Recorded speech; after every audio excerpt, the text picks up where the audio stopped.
नमस्कार प्यारे बच्चों, आशा करता हूँ आप सब अच्छे होंगे। तो चलिए शुरू करते हैं। तो आज हमारे सामने इंग्लिश की वर्कशीट है और वर्कशीट का नंबर है 122, क्लास 4 की। क्रिएटिव राइटिंग के ऊपर है, यानी कि हमें कुछ अपना खुद का क्रिएट करना है और लिखना है। चलिए देखते हैं हमें किस चीज़ के बारे में लिखना है।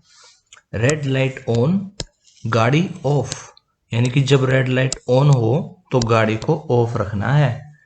Dear students, hope you are all doing fine. Have you seen volunteers holding posters requesting motorists to switch their engines off at red light in Delhi these days?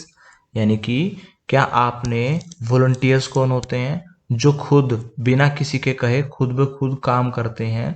सड़कों पर ऐसे लोग आ जाते हैं, दूसरों को क्या कहते हैं कि आप अपनी गाड़ी का इंजन ऑफ कर दीजिए रेड लाइट पर। खुद ही बोलने आ जाते हैं, उनको किसी ने कहा नहीं है। क्या आपने उनको देखा है? इन दिनों बहुत आते हैं। Why are they requesting people to do so? वो लोगों से ऐसे रिक्वेस्ट क्यों कर रहे हैं? Does this exercise have anything to do with the increasing air pollution in Delhi? क्या इस एक्सरसाइज का रिलेशन है, क्या कोई ताल्लुक है एयर पोल्यूशन से? थिंक डीपली, इसके बारे में काफी गहराई से आपको सोचना है। And write down a paragraph, और एक पैराग्राफ लिखना है with the help of the words and phrase given below, जो कि वर्ड और ग्रुप ऑफ वर्ड, फ्रेज होते हैं ग्रुप ऑफ वर्ड। फ्रेज का मतलब है जैसे बहुत सारे वर्ड, जैसे हम यहाँ देख रहे हैं ये बहुत सारे वर्ड है तो ये फ्रेज हो गया। ये यहाँ पे एक एक वर्ड है तो ये वर्ड्स हो गए हमारे। तो ये वर्ड्स और ये फ्रेज का इस्तेमाल करके हम पैराग्राफ बना सकते हैं।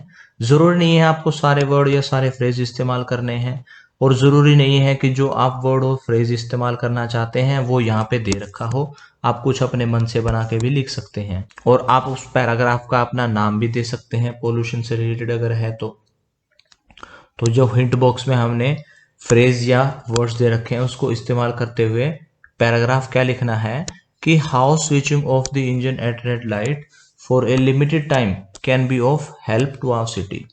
कि कैसे अगर हम इंजन बंद रखें तो हमारे सिटी की हेल्प हो सकती है एनवायरनमेंट को साफ रखने में। तो इसके बारे में हमें पैराग्राफ लिखना है। तो एक पैराग्राफ जो बन सकता है वो यहाँ पे हमने बनाया है। आप कोई दूसरा पैराग्राफ अपने हिसाब से कोई दूसरे वर्ड्स का इस्तेमाल करते हुए दूसरा पैराग्राफ बना सकते हैं। Every morning a lot of traffic is there on roads of Delhi.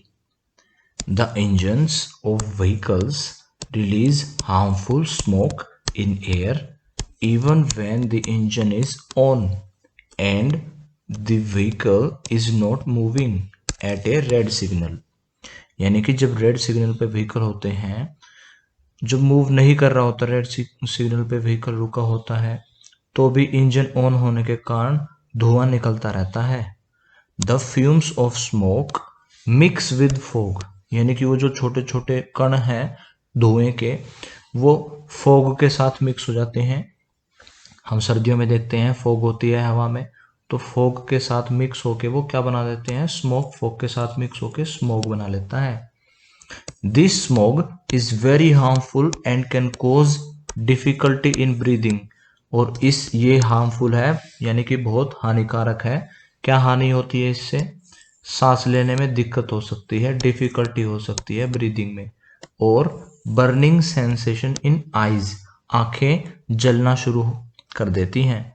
So engine should be switched off when at the red signal and switched on at the green signal. यानी कि जब रेड सिग्नल हो तो engine को बंद कर देना चाहिए ताकि धुआं निकलना बंद हो जाए, और जब ग्रीन सिग्नल हो तो ही इंजन को ऑन करना चाहिए।